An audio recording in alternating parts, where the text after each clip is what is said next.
Donc, Matthieu 6, verset 1 nous dit « Gardez-vous bien de faire des dons devant les hommes pour qu'ils vous regardent, sinon vous n'aurez pas de récompense auprès de votre Père céleste. » Donc, quand tu fais un don à quelqu'un, ne sonne pas de la trompette devant toi comme le font les hypocrites dans les synagogues et dans les rues afin de recevoir la gloire qui vient des hommes.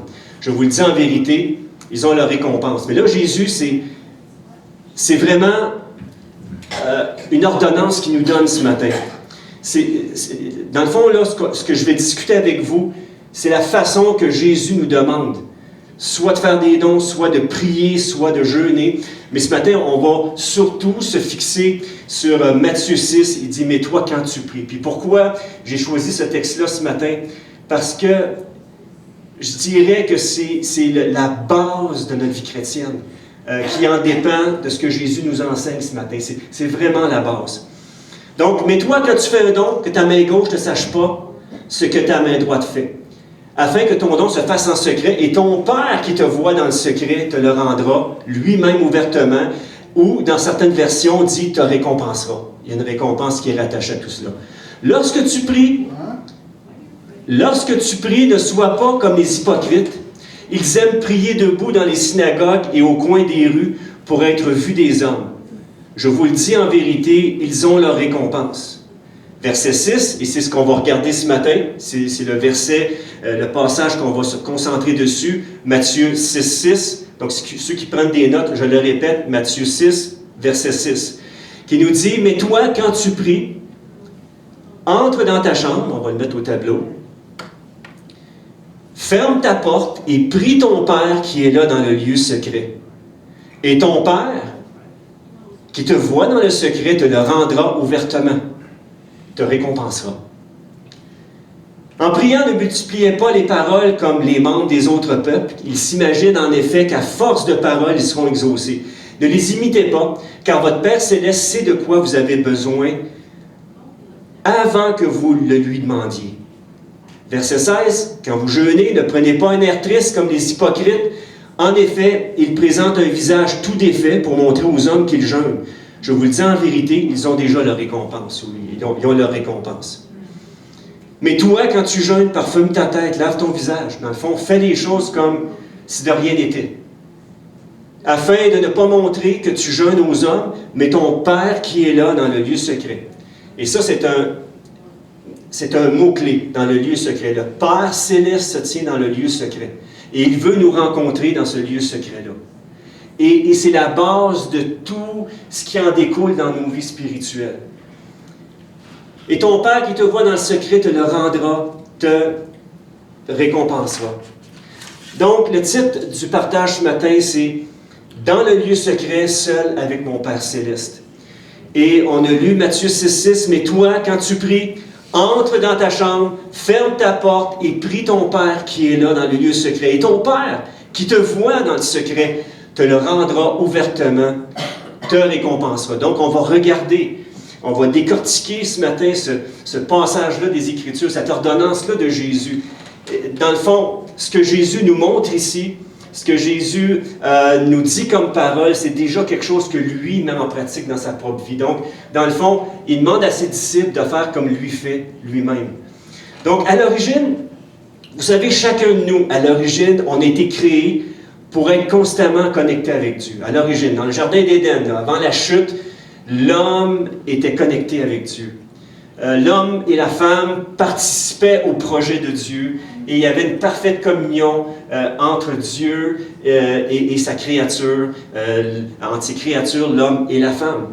Donc Dieu nous a fait à son image et à sa ressemblance afin que nous soyons capables de le comprendre, d'avoir une joie parfaite en sa présence. Et vous savez, le jour où tu es venu à l'Évangile, le jour où tu as donné ton cœur à Jésus, où est-ce qu'il y a une connexion qui s'est faite entre ton cœur et le cœur de Dieu, parce que Jésus, c'est le pont, c'est le lien entre Dieu et les hommes. C'est la seule personne par laquelle on peut passer pour se reconnecter avec Dieu, pour avoir une relation personnelle avec Dieu. C'est le seul lien, et c'est Jésus-Christ.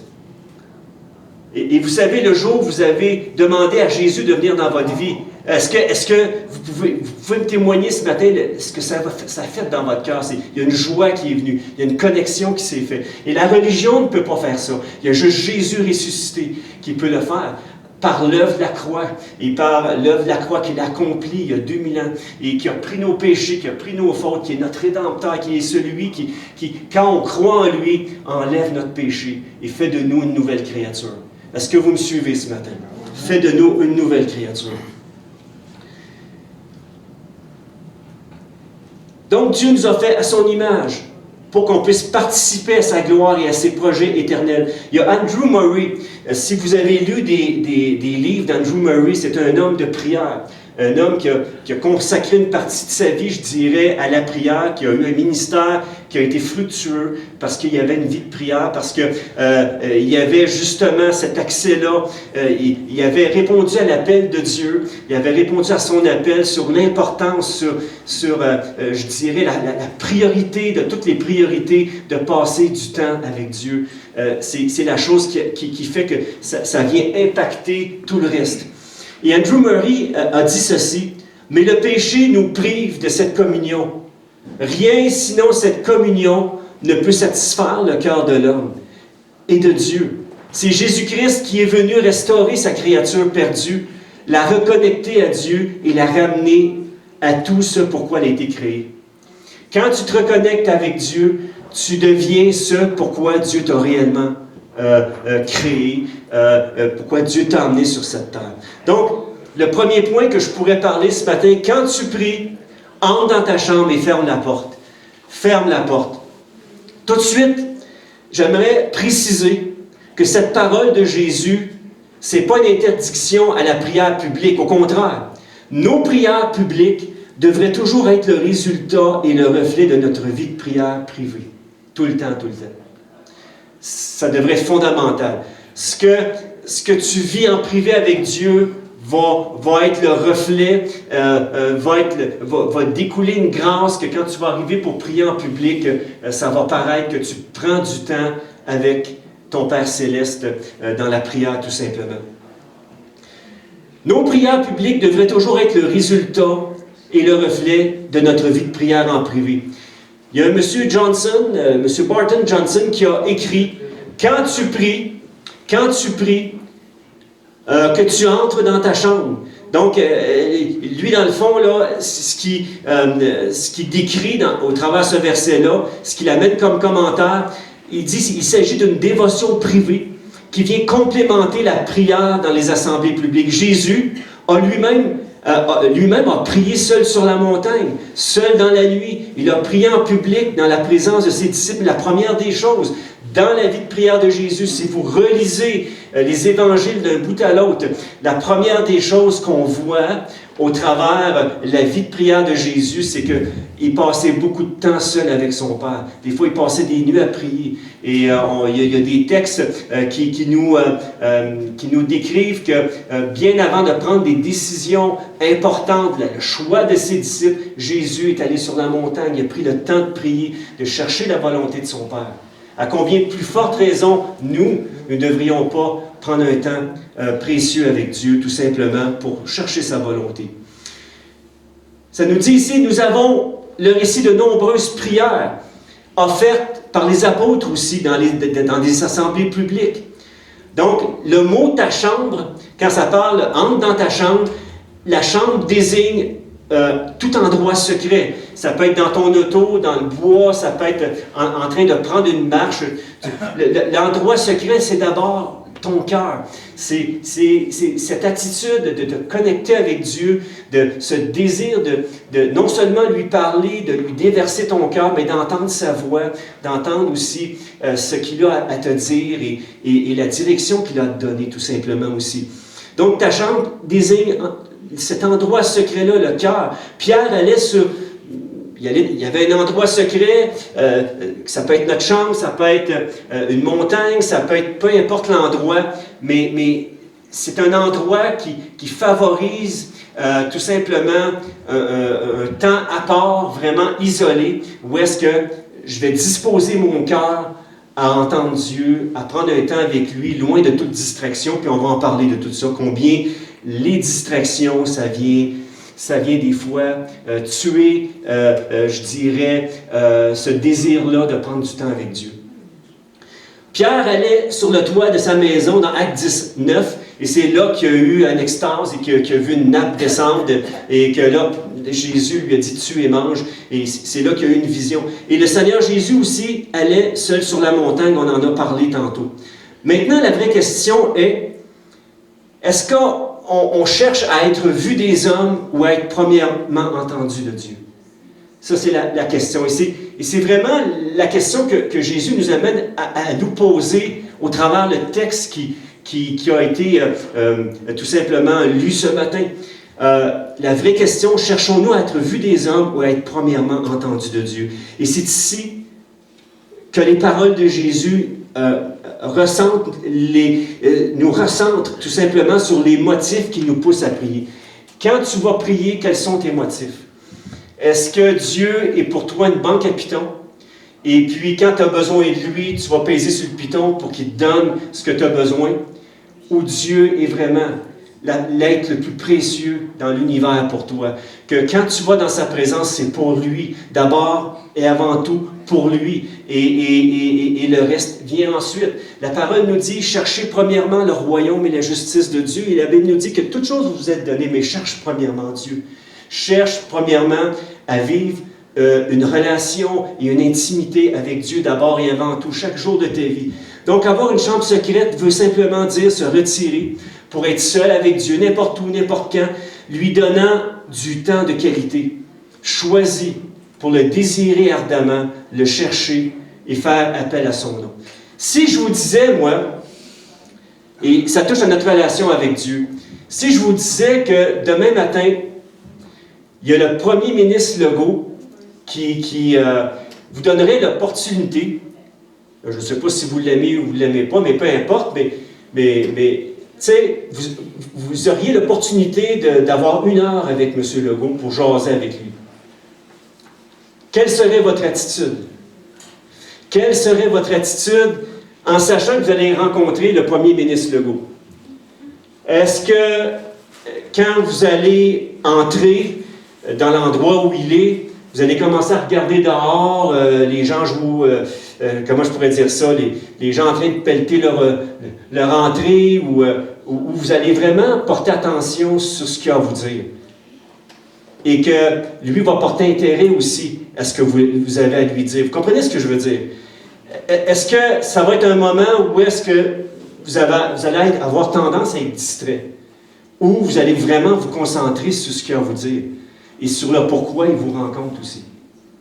Premier ministre Legault. Bon, je pourrais parler d'un roi, j'aurais pu parler de la reine d'Angleterre, mais là, elle est décédée. C'est son fils qui a pris la royauté. Mais ce que je veux dire, c'est qu'on sait qu'on a une personne importante à rencontrer. On va lui donner toute notre attention. Vous êtes d'accord avec moi? On lui donne toute notre attention. Maintenant, j'apporte le parallèle avec le Dieu de l'univers. Celui qui a tout créé. J'apporte ce parallèle à celui qui, on lui doit tout. On lui doit la vie. On lui doit notre salut. Moi, je lui rends grâce pour la vie éternelle qu'il m'a donnée. Une vie pour l'éternité par pure grâce. Et à combien de plus forte raison, quand on prend un temps avec notre Père Céleste, on doit être attentif. On doit prendre ce temps-là attentif avec lui, en ouvrant sa parole, tout simplement. Il y a plusieurs façons, selon notre personnalité, où est-ce qu'on adore Dieu. Chacun de nous, on a une façon, selon notre personnalité, d'aborder Dieu. Mais il y a un dénominateur commun, c'est l'attention. Est-ce que à tous les jours, tu donnes ton attention à Dieu?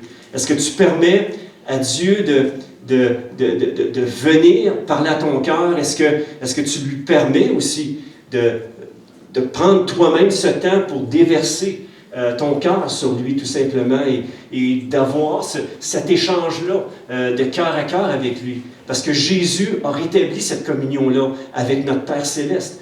Le jour où on est venu à Christ, où est-ce qu'on a été sauvés, rachetés de nos péchés, où est-ce que nous sommes devenus une nouvelle créature, nous avons été reconnectés avec notre Père Céleste. Et j'ai des bonnes nouvelles là-dessus. Donc, notre attitude. Donc, ce que Jésus enseigne à ses disciples est exactement ce qu'il met lui-même en pratique dans sa relation avec son Père. Donc, se retirer dans notre chambre représente ce lieu précis, un lieu de mise à part qui favorise un temps d'intimité avec notre Père Céleste.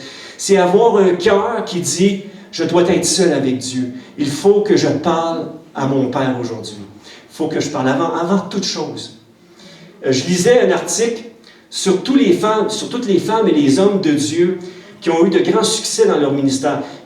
Puis souvent, ces hommes-là, c'était pas des grands intellectuels ou c'était pas comment je pourrais dire ça, des hommes où est-ce que, je dirais, il y avait une sagesse au niveau de leur parler. Mais par contre, ils passaient tellement de temps avec Dieu que l'Esprit de Dieu au travers eux impactait les gens autour d'eux et ce qu'ils ont fait comme œuvre ont eu un impact dans la vie des gens qui les entouraient. Est-ce que vous croyez ça ce matin? Un impact profond. Henry Bryant a dit, donc, ce temps d'être dans notre chambre, c'est un temps pour être seul avec Dieu. Quand tu pries, entre dans ta chambre, ferme ta porte. Peu importe l'endroit, ce qui est essentiel, c'est d'être seul avec lui, éloigné de tout ce qui peut distraire ou fausser nos mobiles personnels. Donc, c'est tellement important d'avoir une vie de prière structurée à chaque jour qui est mise à part. Le où et le quand devraient toujours être insérés dans notre agenda à tous les jours. Le où et le quand. Ça devrait être la priorité des priorités de notre vie. Parce que je vous le dis, frères et sœurs, tout le restant en découle. Tout le restant en découle. Et celui qui vous parle en sait quelque chose. Tout le restant en découle. Donc, entre dans ta chambre. Ensuite, qu'est-ce que ça dit dans le texte? Ferme pas ta bouche, mais ferme ta porte. Ferme ta porte. Ferme ta porte. Aux distractions extérieures. Dans le fond, la signification de fermer notre porte, c'est qu'on ferme la porte et on demande la grâce à Dieu, c'est bien sûr, mais on ferme la porte aux distractions extérieures pour vivre un temps d'intimité avec notre Père Céleste, la personne la plus importante de l'univers. Donc, ce sont ces moments-là d'intimité qui nous transforment vraiment d'une façon permanente. Quand tu vis cette intimité-là avec Dieu, c'est là que, oui, dans ta vie, il y a une transformation qui est toujours graduelle, qui se fait dans ta vie. Il change des attitudes, il change des habitudes pour les transformer et t'amener à porter du fruit. Jésus a dit, sans moi, vous ne pouvez rien faire. Et si on veut porter du fruit, il faut rester connecté, notre cœur, avec notre Père Céleste, tout simplement. Ça doit être la chose primordiale. La première chose de notre journée, c'est de dire, Papa, je veux passer un temps avec toi. Puis on va dire ici, je vais en parler, que d'apprendre à fermer la porte sur les distractions intérieures comme extérieures, c'est vraiment un combat. Donc, quand tu arrives pour fermer la porte aux distractions intérieures comme extérieures, ça comprend le cellulaire, ça comprend les réseaux sociaux, tu mets tout de côté pour vraiment prendre un temps avec Dieu. Et c'est les listes de choses à faire aussi. Et puis des fois, les listes ne sont pas nécessairement écrites sur du papier, mais les listes sont dans la tête. Et combien mon combat est grand quand j'arrive, les premières minutes que j'arrive pour passer du temps avec mon Père Céleste, combien que le combat, il est là, il est réel, je le vis, c'est pas facile. Et là ce que je fais, quand j'ai mes listes de choses à faire qui arrivent, à dire, ça, il faudrait que je fasse ça aujourd'hui, ça. Puis là, ça commence à débouler, puis là, l'ennemi vient en mettre. Parce que l'ennemi veut m'éloigner du lieu de prière aussi, du lieu d'intimité, de cœur à cœur que Dieu voudrait que j'ai avec lui. Puis il vient nous en mettre plein la tête. Non seulement ma propre chair, non seulement ma liste intérieure, non seulement les choses qui viennent comme une tornade dans ma tête, mais l'ennemi vient en mettre. Il essaie de m'éloigner de ce lieu privilégié, de cette priorité-là essentielle à chaque jour, et qui fait que tout le restant en découle et que le résultat et le fruit découlent. Le fruit dans nos vies de la présence de Dieu découle de ces temps d'intimité-là que je passe à chaque jour avec lui. Combien est-ce qu'il y en a qui croient ça ce matin?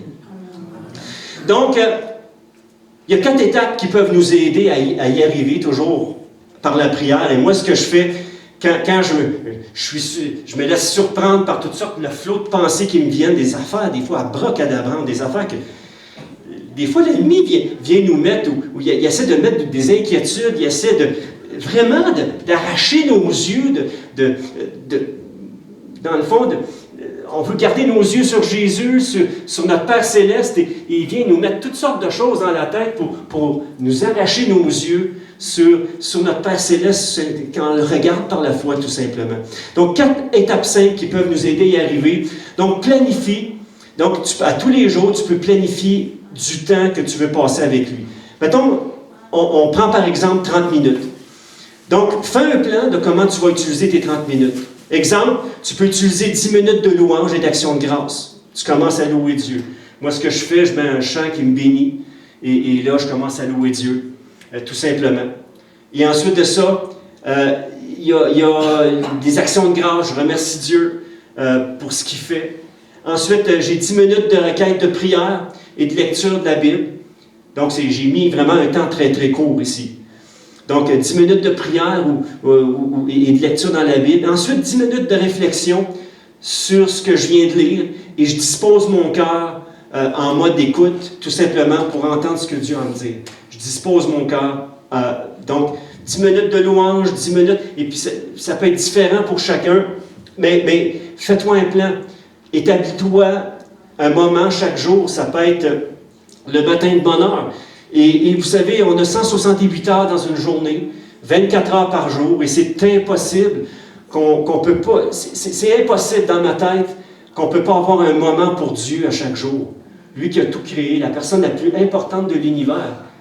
Comme je vous ai dit tantôt, le premier ministre voudrait nous rencontrer, et boy, oui, on serait attentif. Pourquoi pas Dieu? Pourquoi quand on arrive à Dieu, le combat est là parce qu'il y a un combat, effectivement, il y a un combat spirituel pour essayer de nous éloigner de cette présence-là qui fait la différence dans nos vies. Le moment où est-ce que je me concentre sur Dieu, que je le laisse me toucher, me transformer, me parler au travers de sa parole, eh bien là, il y a vraiment une transformation qui se fait en moi. Puis l'ennemi ne veut pas ça. Parce que l'ennemi sait que quand je me laisse toucher par Dieu, quand j'ai une connexion avec lui, quand je suis tout au long de la journée conscient de sa présence, il sait qu'il est mis en échec. Et Dieu va accomplir ses œuvres au travers de ma vie. Parce que je suis à son écoute, parce que mon cœur est branché sur lui. Est-ce que vous êtes d'accord avec ça ce matin? C'est ce que Jésus faisait. Jésus ne faisait rien sans demander au Père. Jésus, c'est ce qu'il faisait. Et c'est le modèle que Jésus nous donne aujourd'hui. Jésus prenait du temps avec son Père pour connaître sa volonté. Même si Jésus était Dieu, même s'il était sans péché, il avait ce profond besoin de prendre du temps à tous les jours avec son Père, sous différentes formes. Mais il prenait du temps à chaque jour avec son Père. Et nous, à combien plus forte raison avons-nous pas besoin de prendre du temps avec notre Père Céleste? Nous qui, sans Jésus, sommes de faibles créatures. Je vous le dis. On fait dur sans Jésus. On fait vraiment dur. Donc, demande-lui la grâce de respecter le plan que tu te donnes. Demande-lui la grâce de calmer le flot des pensées qui viennent et aussi le flot des paroles. Parce qu'à un moment donné, on peut être comme une mitraillette, puis que la prière et que notre relation avec Dieu soit juste dans un sens. Mais quand vous avez une conversation avec quelqu'un que vous aimez vraiment, tu sais, prenez quelqu'un que vous aimez vraiment, là, que vous aimez parler avec, bien, vous savez qu'un dialogue, ça va dans les deux sens. Quand on parle avec quelqu'un, on l'écoute et ensuite on parle.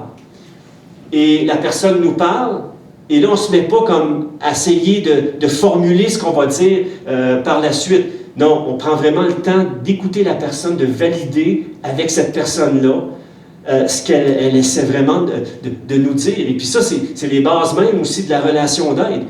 Quand je rencontre des gens, c'est hyper important de prendre le temps d'écouter, de valider ce qu'ils nous disent, de reformuler ce que les gens essaient de nous dire aussi, afin que l'autre sache que tu as vraiment compris ce qu'elle essayait de te dire. Et pour moi, le vrai dialogue, la vraie communion, c'est ça. Je prends le temps d'écouter ce que Dieu me dit. ensuite, je prends le temps de déverser mon cœur, mes doutes, mes combats, mes craintes. Et Jésus, il a dit, venez à moi, vous tous qui êtes fatigués et chargés. Et dans Hébreu, ça nous dit de venir au pied du trône de la grâce pour être secouru dans le bon moment. Et Dieu nous secourt quand on a besoin d'aide. Mais la première chose qui est la plus importante en tant qu'individu, en tant que croyant, c'est cette relation-là, cœur à cœur avec Dieu, qu'on ne doit pas négliger. Parce que toute notre vie chrétienne en dépend. Le fruit qu'on porte dépend de ce temps de relation-là qu'on passe chaque jour avec Dieu, avec notre Père Céleste. Et ça, c'est ce que la parole nous dit. Donc, j'aimerais apporter... Donc, ça nous dit ici, derrière la porte, Dieu m'attend. Le secret... Le texte nous dit aussi, ferme ta porte, prie ton Père qui est là dans le lieu secret. Dieu, il est toujours là dans ce lieu secret-là et il nous attend. Juste te dire ce matin, tu as besoin de parler avec Dieu, mais il est toujours là. Et dans le fond, ce que Dieu, ce que Jésus nous enseigne, c'est ce que lui-même mettait en pratique quand il accomplissait son ministère sur cette terre. C'est ce qu'il mettait en pratique et c'est ce qu'il nous demande de mettre en pratique, de prendre un temps avec lui et qu'il est là dans le lieu secret. Que Dieu, il est toujours là, qui est un Père profondément aimant. Et je vais vous amener un verset pour vous prouver que Dieu est un Père aimant. Pas comme nos pères, puis comme moi, comme Père, qui avons nos défauts et qui ne sommes pas parfaits. Mais Dieu est un Père parfait. Un Père sur lequel on peut compter. Donc, derrière la porte, Dieu m'attend dans le secret. En fermant la porte derrière moi, j'entre dans la dimension spirituelle de mon Père Céleste. Dès que je ferme la porte, j'entre dans la dimension spirituelle de Dieu. Quand tu fermes la porte, que tu fermes tes pensées, que tu amènes tes pensées captives à Jésus tout simplement, le Père est là, il t'attend dans ce lieu secret-là. Est-ce que vous avez déjà réalisé ça? Avez-vous déjà réalisé? Moi, là, depuis que j'étudie plus en profondeur ces passages-là, je dis, wow! J'ai dit, hey, j'en veux plus, Seigneur. C'est comme si, après 30, 40 ans de vie chrétienne, je réalise que combien de fois je suis passé à côté de bénédictions et de choses que Dieu voulait me faire part et que j'ai tout simplement pas pris le temps. Je suis tombé dans l'activisme et j'avais trop de choses à faire et je pense que chacun de nous, on est fait de la même fibre. On a tellement de choses à faire qu'à un moment donné, cette priorité-là, on la met en second, en troisième, en quatrième. Mais notre temps avec Dieu, ça devrait être la première chose sur laquelle on priorise, qui vient affecter tout le reste, qui affecte nos relations, qui affecte nos relations dans notre travail, qui affecte le travail que Dieu nous demande de faire aussi, nos ministères. Ça vient affecter tout cela. Est-ce que vous me suivez ce matin? Le ciel se connecte littéralement à ma dimension humaine et permet à Dieu de répondre à mes prières et à mes besoins au-delà de toute mesure. Le moment où est-ce que je me ferme à tout ce qui est autour de moi pour me concentrer sur Dieu, bien, le ciel, la grâce de Dieu se connecte littéralement pour venir au secours de mes besoins et me donner la grâce d'être et de faire ce que Dieu veut que je fasse et que j'accomplisse durant ma journée, durant ma semaine, durant mon mois, etc. Ensuite, prie ton Père qui est là dans le lieu secret. Donc, j'aimerais apporter une précision très, très importante avant d'aller plus loin. Jésus a dit dans Jean chapitre 17, versets 22-23, « Je leur ai donné la gloire que tu m'as donnée pour qu'ils soient un comme toi et moi nous sommes un. Je vis en eux, tu vis en moi. C'est ainsi qu'ils pourront être parfaitement un, afin que le monde reconnaisse que tu m'as envoyé et que tu les aimes, et que tu les aimes comme tu m'aimes. » Réalisez-vous cette parole, que tu les aimes comme tu m'aimes. Dieu nous aime de la même amour qu'aime Jésus. C'est ce qui est marqué dans le texte ici. Donc, quand je m'approche du Père, c'est le même amour que Jésus. C'est ce même amour-là. C'est égal. C'est un amour également infini aussi. Dieu nous aime comme il aime son Fils. La Bible nous dit que Dieu a tellement aimé le monde qu'il a donné son Fils unique afin que quiconque croit en lui ne périsse pas, mais ait la vie éternelle. Dieu ne désire pas voir aucun être humain aller en enfer. Et c'est pour ça qu'il a envoyé Jésus. Et il nous aime du même amour que le prix qu'il a payé pour pardonner nos péchés, c'est-à-dire Jésus a pris la dette de nos fautes et il a payé la dette de nos fautes. Et aujourd'hui, nous avons la vie en lui. Et le Père nous aime du même amour qu'il aime Jésus. C'est ce que dit le texte ici. Puis, c'est pas sujet à interprétation, c'est vraiment ce que Jésus dit. Le Père Dieu nous aime du même amour que Jésus nous aime. Wow! Est-ce que je peux entendre amène là-dessus? Ceci étant dit, il y a M. Carson qui a déclaré « Priez beaucoup plus souvent en secret qu'en public ». Et le mot « secret », dans le texte qu'on a lu ce matin, là, dans le verset 6, le mot « secret », c'est « kroptos », qui veut dire lieu secret, action secrète, quelque chose de vécu intérieurement. Kroptos. Mot grec. Le mot secret. Donc, vous savez que le Nouveau Testament est écrit en grec. Donc, c'est sûr que quand Jésus ou quand l'évangéliste Matthieu a écrit ce passage-là, ça a été traduit en grec tout simplement. Et le mot secret, vraiment, c'est ce que ça veut dire. C'est kroptos, qui veut dire quelque chose de vécu intérieurement. Quand tu vas dans la présence de Dieu et que tu désires Dieu de tout ton cœur, de toute ton âme, et le contraire, ben, ça viendrait définir tout simplement que tu vis une vie chrétienne de façade. Mais le fait qu'une personne veuille s'approcher de Jésus, veuille s'approcher de Dieu, de son Père céleste pour entendre sa voix, et le signe non seulement de sa nouvelle naissance, mais de ce désir-là de faire sa volonté, tout simplement, de s'approcher de lui. Est-ce que ça va jusqu'à maintenant? Donc, le mot secret dans le verset 6 mérite une attention particulière parce qu'il occupe une place importante dans ce que Jésus nous enseigne. Le mot secret apparaît au total à 6 reprises. Au verset 4, dans le chapitre 6, il apparaît à 6 reprises. Au verset 4, au verset 6, il apparaît 2 fois. Et au verset 18, il apparaît 2 fois aussi. Donc, quand ça dit de prier en secret, ça vient définir ce désir-là de vivre d'une façon réelle, intérieure, cette relation-là avec Dieu. Est-ce que ça va jusqu'ici? Donc, Jésus nous invite à rencontrer Dieu, notre Père céleste, dans un endroit caché.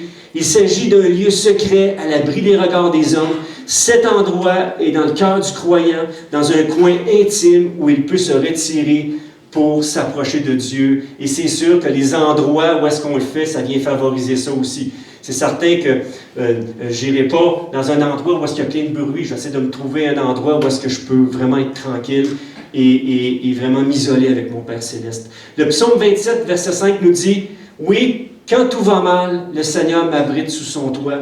Il me cache au fond de sa maison. Il me place en sécurité au sommet d'un rocher. » Ça parle de ce lieu secret-là, de ce lieu de sécurité. Là, le psaume 32, 7 nous dit aussi « Tu es un abri pour moi, tu me préserves de la détresse. Je crierai ma joie pour la protection dont tu m'entoures. » Et là, ça dit « Je vais t'enseigner, t'indiquer le chemin à suivre. » Dit le Seigneur, je vais te donner un conseil, je garde les yeux fixés sur toi. Donc, ce lieu, ces psaumes viennent se rattacher justement dans l'idée que quand on est dans ce lieu secret-là, dans l'intimité avec notre Père céleste, il y a une protection qui est là, que peu importe l'événement qui se produit autour de nous, on peut être en paix avec lui et on sait que Dieu est en contrôle de toutes choses. Donc, te sens-tu à l'aise dans la présence de Dieu? Je te pose la question. Te sens-tu à l'aise dans sa présence?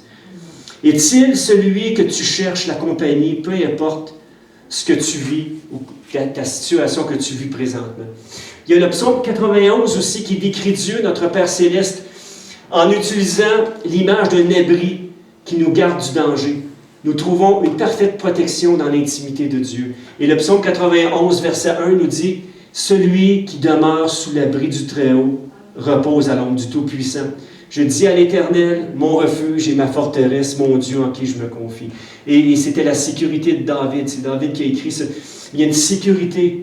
Il y a une sécurité qui est là. Oui, Dieu nous protège, Dieu a sa main sur nous, Dieu est en contrôle de toutes choses. Mais quand tu vis ce moment d'intimité, là, avec Dieu, on dirait qu'il n'y a plus rien qui te dérange. On dirait que les épreuves autour de toi ou les situations pâlissent ou diminuent à mesure que Dieu, la présence de Dieu et Dieu grandit dans ton cœur, à mesure que les choses autour de toi prennent moins d'importance. Et que ta vie devienne instrument de ses mains pour que ta vie impacte les gens autour de toi. Amen. Donc, ces promesses nous apportent une grande assurance. Dieu est notre refuge, un lieu secret où nous aimons nous retirer loin des regards et sous sa protection. Pourquoi devons-nous, premièrement, exprimer notre attachement à Dieu dans le secret? Il y a quelqu'un qui a écrit ici qu'afin que la gloire soit toujours attribuée à Dieu et non pas aux hommes. Pourquoi Jésus nous demande-t-il de faire briller notre lumière en faisant connaître nos bonnes actions aux hommes qui découlent de notre intimité avec Dieu? S'il n'y a pas d'intimité avec Dieu, c'est juste une façade. Et nos actions sont juste une façade. Et ça porte le fruit que ça porte, c'est que ça ne porte pas de fruit. Nous avons besoin de ce temps d'intimité-là. Et ça nous dit ici de faire briller notre lumière. Mais comment faire briller cette lumière-là si elle ne brille pas intérieurement en nous, premièrement? Si on ne laisse pas briller Dieu en nous, comment cette lumière-là peut briller au travers de nos vies? La vie chrétienne, c'est pas une farce, c'est pas quelque chose que je peux faire par moi-même. C'est quelque chose qui se vit dans l'intimité avec Dieu. C'est quelque chose qui fait que l'Esprit de Dieu fait que je porte du fruit dans ma vie et que ça impacte tout ce que je fais et ça impacte les gens qui sont autour de moi. Je le répète encore, mais il n'y a pas d'autre, il n'y a pas de raccourci. Prenons du temps avec notre Père Céleste. Donc, pourquoi devons-nous, premièrement, exprimer notre attachement à Dieu? Afin que les hommes, lorsqu'ils voient nos actions, puissent rendre gloire à notre Père Céleste. Dans un cas comme dans l'autre, le but ultime demeure le même. Que le nom de Dieu, notre Père Céleste, soit glorifié en toutes choses. Que nos vies, par notre obéissance à Dieu, par ce qui découle, puis il y a un cheminement qui se fait dans nos vies. C'est sûr que, comme Paul, on n'est pas rendu à la perfection encore, mais il y a un cheminement qui se fait dans nos vies pour plus d'intimité avec lui, pour plus de transformation, pour être de plus en plus à l'image de Jésus, tout simplement. Donc, dans un cas comme dans l'autre, tout ce que nous sommes, que ce soit pour glorifier Dieu, que les hommes rendent témoignage que Dieu agit dans nos vies. Et ça commence dans nos temps d'intimité, chaque jour avec lui. Ça nous dit ici aussi, la dernière partie du verset, « Ton Père qui te voit dans le secret te récompensera. » Une récompense ici. Motivé par la récompense. Donc, une chose qui est certaine, c'est que Dieu nous a fait des promesses. Jésus nous a fait des promesses de la vie éternelle et de tout ce qui en découle. Si vous lisez l'Apocalypse, surtout les derniers chapitres, où est-ce qu'il décrit la Nouvelle Jérusalem, qui décrit les bénédictions qui nous attendent. Si on regarde à travers tout le Nouveau Testament, même l'apôtre Paul attendait ce retour-là de Jésus, attendait le jour où est-ce qu'il était pour aller passer l'éternité avec Dieu, participer à ses projets. Et l'apôtre Paul a dit à un moment donné que, Christ, pour moi, c'est toute ma vie. Et la mort, ben, c'est un gain, tout simplement. Et c'est ce que l'apôtre, tellement son cœur était connecté avec Dieu et avec sa volonté. Et il n'avait pas peur de mourir, au contraire. Et il savait aussi qu'il y avait des choses que Dieu lui avait données à faire. Et il savait que Dieu avait préparé pour lui des œuvres et qu'il devait se rendre jusqu'au bout. de terminer la course. Dans 2 Timothée, l'apôtre Paul dit que j'ai achevé la course. Il dit à Timothée, j'ai gardé la foi, j'ai achevé la course, je me suis rendu jusqu'au bout. Et que notre prière soit, Seigneur, que je puisse me rendre jusqu'au bout pour faire ta volonté. Même si tu dois me peaufiner à chaque jour, si à chaque jour il y a besoin encore de transformation encore plus profonde en moi, aide-moi à me rendre jusqu'au bout et accomplir l'œuvre à laquelle tu m'appelles, tout simplement. Chacun de nous, ça devrait être notre but premier en tant que croyant. Que notre relation avec Dieu découle sur tout ce qui se fait ensuite. Donc, ton Père qui te voit dans le secret te récompensera. Donc, il y a dans ce passage un autre mot important sur lequel nous devons nous attarder. Il s'agit du mot récompense. Le mot récompense et le verbe récompenser apparaissent à 7 reprises dans les versets 1, 2, 4, 5, 6 et 16 et 18. Le mot récompense apparaît dans le texte qu'on a lu ce matin en première lecture, Matthieu 6, de 1 jusqu'à 18. Bien, le mot récompense apparaît à plusieurs reprises. Donc, c'est vraiment important. Jésus semble insister sur ce sujet. En fait, plusieurs parties de l'enseignement de Jésus portent sur la notion de récompense, qu'on va être récompensé pour notre obéissance. On va être récompensé tout simplement parce qu'on aura dit oui à la grâce de Dieu et dit oui tout simplement à son appel. Il y a une récompense qui nous attend. Andrew Murray a commenté sur la nature réelle de cette récompense-là. Quelle est la nature réelle de cette récompense-là? Lorsque la communion secrète avec le Père, en esprit et en vérité, est réelle, la vie publique devant les hommes en portera la récompense. Le Père qui voit dans le secret accorde des récompenses ouvertement. La mise à part dans la solitude avec Dieu, c'est assurément la seule façon de vivre une relation avec les hommes dans la force et la bénédiction de Dieu. C'est la seule façon. C'est sûr que c'est une façon différente pour dire ce que j'ai répété précédemment. C'est que ta relation avec Dieu amène une vie fructueuse, amène une vie où est-ce que Dieu t'utilise pour faire des choses qui te dépassent même. Parce que ton esprit, tu le laisses agir en toi. Et parce que tu veux vivre une communion avec lui, bien, Dieu, tout simplement, t'amène à être au bon endroit dans le bon moment. J'achève. Donc, reçois dès aujourd'hui une récompense spirituelle quand tu passes du temps seul avec Dieu. On peut aussi interpréter la signification d'une récompense spirituelle sous l'angle d'une bénédiction que Dieu nous accorde dès à présent et pas seulement dans le futur éloigné. Vous savez, Dieu dit qu'un jour, pour notre fidélité, grâce à Dieu, on aura des couronnes, on va avoir... il y a un endroit qui nous attend au ciel. Jésus est en train de nous préparer une place. Vous lirez dans Jean chapitre 14, les premiers versets. Dieu est parti nous préparer une place. On va demeurer avec lui éternellement. C'est des promesses qui nous attendent. Et Dieu dit qu'il va enlever toute souffrance, qu'au ciel, la mort va être vaincue, qu'il n'y aura plus aucune souffrance, éternellement plus de souffrance, qu'il va essuyer les larmes de nos yeux, qu'il va effacer nos pleurs, qui va tout simplement nous mettre cette joie-là éternelle du fait qu'on va être avec lui éternellement.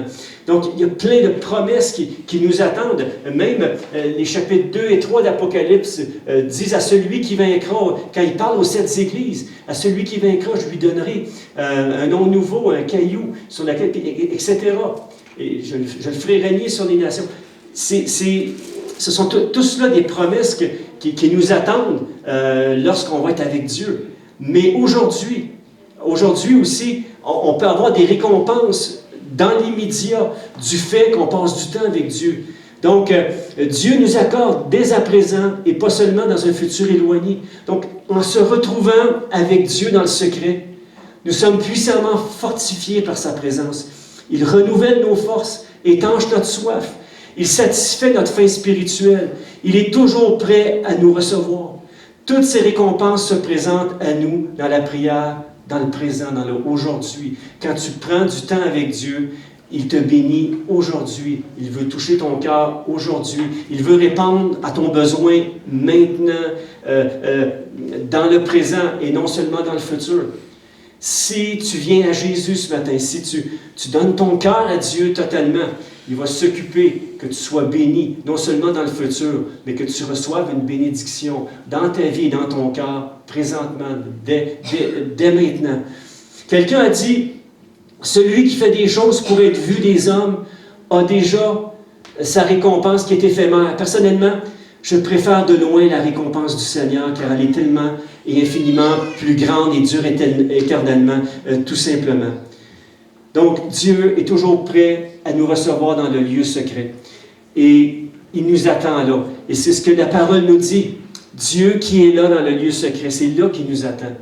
Dans ce moment privilégié que je mets à part délibérément, c'est sûr que ça demande de la discipline. Mais la discipline, on peut demander la grâce à Dieu pour l'avoir. Moi, c'est ce que je fais, parce que sinon, je suis faite.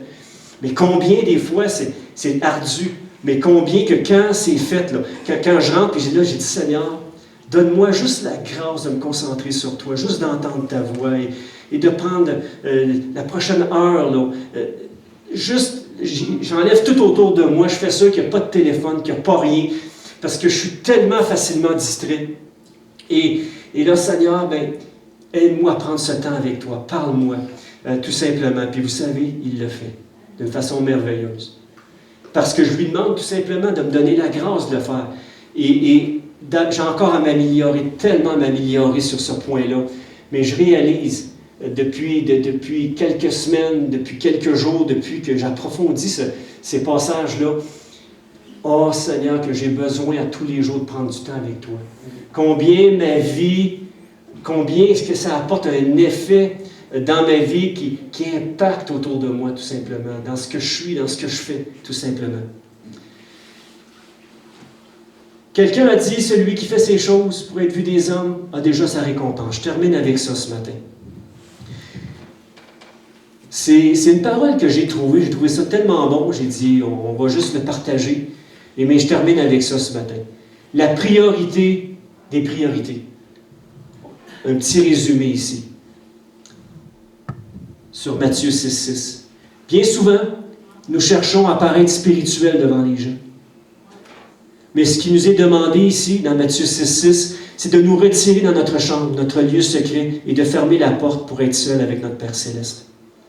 C'est spécifiquement dans ce lieu que s'active la puissance qui énergise notre vie spirituelle. Mais souvent, nous déclarons que nous n'avons pas le temps.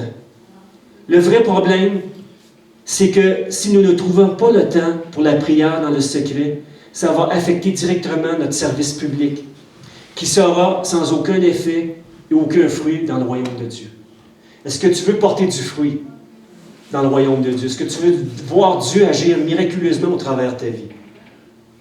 Tu veux voir Dieu agir miraculeusement dans tes besoins, dans ce que Dieu t'appelle à être? Il n'y a pas de raccourci. On a besoin de prendre du temps avec lui. Le vrai problème, c'est que si nous ne trouvons pas le temps pour la prière dans le secret, ça va affecter directement notre service public. Si on veut être honnête, nous trouvons du temps pour tout, sauf pour nous retirer dans le lieu secret et fermer la porte pour être seul avec Dieu. Et aujourd'hui, c'est quelqu'un qui en faisait le commentaire, oui. Combien des fois, je dirais que la vie de l'Église est affectée profondément parce que ceux qui la composent omettent de passer du temps avec Dieu. Et ça vient affecter tout le reste. Et ça vient même affecter la prière publique. Et laissez-moi vous dire que plus les gens prennent du temps seuls avec Dieu et plus ils ont envie, quand c'est des réunions de prière, de venir s'assembler ensemble. Et ce n'est pas une condamnation que je mets là, ici. Là. Et je ne veux pas comme faire une comparaison boiteuse. Mais là où est-ce que les gens ont ce désir de passer du temps avec leur Père, ils ont le désir aussi de s'assembler ensemble pour la prière publique. On le voit au travers des Écritures aussi. C'est pas quelque chose de nouveau. Si on veut être honnête, c'est ça. Nous trouvons du temps pour parler avec nos proches, les membres de l'Église, les minutes passent jusqu'à devenir des heures. Cela ne nous semble pas du tout pénible. Mais quand nous sentons que nous devrions nous retirer pour être un moment seul avec Dieu, nous rencontrons toujours des empêchements. Et je vous le dis, je vous le dis, c'est pas juste notre chair. C'est pas juste parce que des fois, on a une liste de choses à faire d'imprimer dans le cerveau. C'est que l'ennemi, des fois, il vient mettre le paquet. Parce qu'il sait que s'il peut court-circuiter notre temps passé avec Dieu, bien, il court-circuite le reste. On devient des chrétiens improductifs. Et la seule façon qu'on peut produire du fruit, c'est en restant connecté avec notre Père Céleste. Est-ce que vous êtes d'accord avec moi? En étant conscient de sa présence. Qui disait ça? En tout cas, je ne rentrerai pas là-dedans, mais il y a une réalité spirituelle qui est là.